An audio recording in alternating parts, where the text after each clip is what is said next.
Olá pessoal, meu nome é Vinícius e nesse vídeo aqui eu vou fazer alguns comentários sobre normas para a escrita de trabalhos acadêmicos.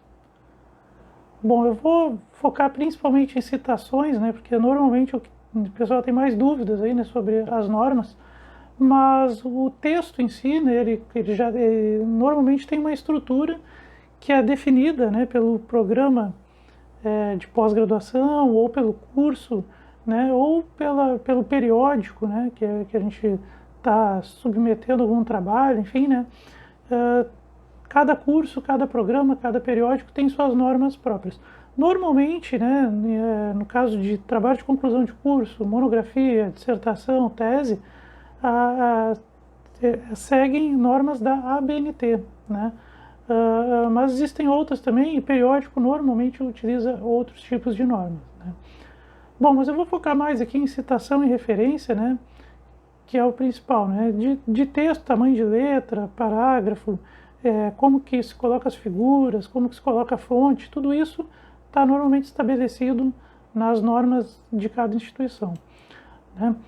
Bom, existem dois tipos de citação, né, a citação indireta, que é quando a gente usa as nossas palavras para descrever os resultados de outros autores, né? Nesse caso, a gente sempre coloca o sobrenome do autor ou dos autores e, entre parênteses, o nome, né? Ou então a gente escreve a informação, o dado que a gente quer comentar ali, colocar ali, e coloca tudo entre parênteses, sobrenome e nome, separando trabalhos e autores por ponto e vírgula, tá? Então, aqui tem alguns exemplos ali, por exemplo, Gomes 2003 apresenta e sugere diversas situações, tal. Então, o texto, né, esse caso de um artigo meu mesmo, né, e nesse caso aqui, esse texto que está aqui, esse parágrafo que está aqui, foi elaboração minha, mas a informação é do trabalho do Gomes. Então, por isso que é uma citação indireta, né, quer dizer, a gente tem uma informação de outro autor, de outro trabalho, né, mas o texto, né, é de autoria própria. Outra maneira também é dentro do parênteses, como eu comentei, né? Então a gente pode escrever informação, por exemplo, o uso do pensamento lógico matemático por crianças tem sido tema de vários estudos, tá? Mas vários estudos quais, né? Não dá para deixar em aberto assim. Então eu coloco ali entre parênteses os autores e ano, né? Descrevendo os trabalhos, então que eu me referi ali, né? Vários autores. Quando a gente tem mais de 3 autores, né, normalmente a gente usa o et al, né, que nem está no último exemplo que está ali. No trabalho de Blanton et al, né, 2015, quer dizer que é Blanton e outros, né, e vários outros autores, né, então no mínimo 4. Né. Até 3 trabalhos a gente ainda pode escrever ainda, a gente ainda pode escrever os sobrenomes. Mas às vezes um texto tem 8 autores, então para não escrever todos os sobrenomes a gente pode escrever et al. Bom, mas tem casos em que a gente quer trazer o próprio texto do autor porque a gente tem, ou porque a gente acha que vai ser difícil de escrever o que tem lá, né? Ou também porque só naquelas palavras é que faz o sentido mesmo, né? Então, nesse caso, a gente usa citações diretas. A gente não pode também encher o texto de citações diretas, né? Porque fica, enfim, fica até, não fica tão autoral, né? Enfim, porque aí tu praticamente está usando só o texto de outros autores.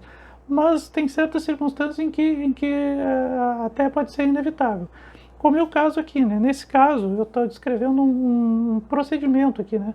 Na verdade, estou descrevendo as principais características de um método e o autor desse método, né? O cara que melhor descreve ele, o Delval, no caso, define esse método. Então, eu achei melhor trazer nas palavras dele mesmo, né? Nesse caso, a gente tem que indicar o ano e a página, né, do trabalho onde esse trecho que a gente está trazendo, né, se encontra. Então, por exemplo, segundo Delval, 2002, página 67, o método clínico utilizado por Piaget pode ser caracterizado da seguinte maneira, da seguinte forma. E ali tem a descrição.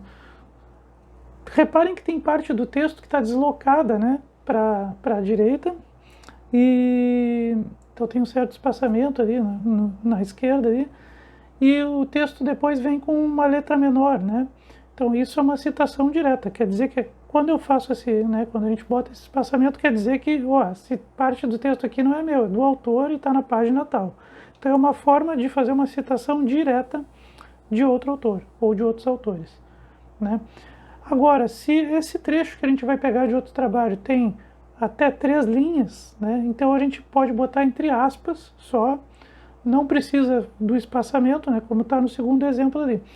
Então, aí não precisa do espaçamento, a gente pode só botar entre aspas e depois, entre parênteses, colocar o autor ou os autores, né, como é o caso aqui, Keynes e McTaggart, né, 88, mas tem que botar a página também, né, sempre botar a página da onde a gente está tirando aquele texto diretamente. Bom, a gente pode encontrar na internet aí, né, por exemplo, no caso de TCC, dissertações e teses, normalmente segue a ABNT. E a gente encontra na internet alguns guias aí, né, como esse aqui, eu trouxe alguns exemplos aqui até, para elaboração de referências, né. E aí nesses guias, né, a gente consegue encontrar ali, tem lugar certo para tudo, tá, pessoal? Então, primeiro, o que tem que aparecer? O autor, né? Exatamente do jeito que está aqui, né? Então, quer dizer, sobrenome, letra inicial dos prenomes, do prenome, né? E do primeiro sobrenome, título, se for livro, né? Título em negrito, a edição, a editora. Então, tem lugar, tem ordem para todas as informações aí e para todos os tipos de fonte também, né? Então, para livro é de um jeito, né? Se for um livro que originalmente é em outra língua, né, mas que teve tradução, então tem lugar para colocar o tradutor, né, como é o caso aqui. A autoria de capítulo também tem um formato próprio, mas reparem que as informações têm uma ordem, né, tem um local certo, e tem algumas são em negrito, outras não. Normalmente o título, né, é em negrito e as outras informações não. Número de páginas também, né. Se for dissertação, então a gente deve colocar também a universidade ou instituição, né, onde foi desenvolvido o texto, né, no mestrado, doutorado, o número de páginas, né, e seguindo a ordem, né, que está determinada pelas normas que são do programa lá, né, ou do curso ou da revista, né, enfim. A gente sempre tem que dar uma olhada nessas normas, não tem jeito, tá, pessoal? A gente precisa ir lá e olhar mesmo, porque sempre vai ter alguma coisa que a gente vai ficar em dúvida. Então tem que dar uma conferida sempre, né? Quando a gente estiver anotando a referência ali, a gente sempre tem que dar uma conferida nas normas, né, de cada tipo de trabalho, tá? Lembrando que a ABNT não serve para tudo, inclusive revista normalmente não segue a ABNT, segue outros tipos de norma, né? E aí a gente tem que ir lá no site da revista e ver lá qual é a norma que segue. Normalmente está tudo descrito lá, né? E aí a gente precisa verificar essas normas aí. Trabalhos de eventos, né? Então as informações que precisa, a ordem dessas informações, a gente sempre tem que ver em algum guia dessas normas, né? Da ABNT tem na internet bastante guia de elaboração de normas de ABNT, né? E das revistas ou dos eventos a gente precisa ir no site da revista, no site do evento e verificar lá quais são as normas que estão previstas, né?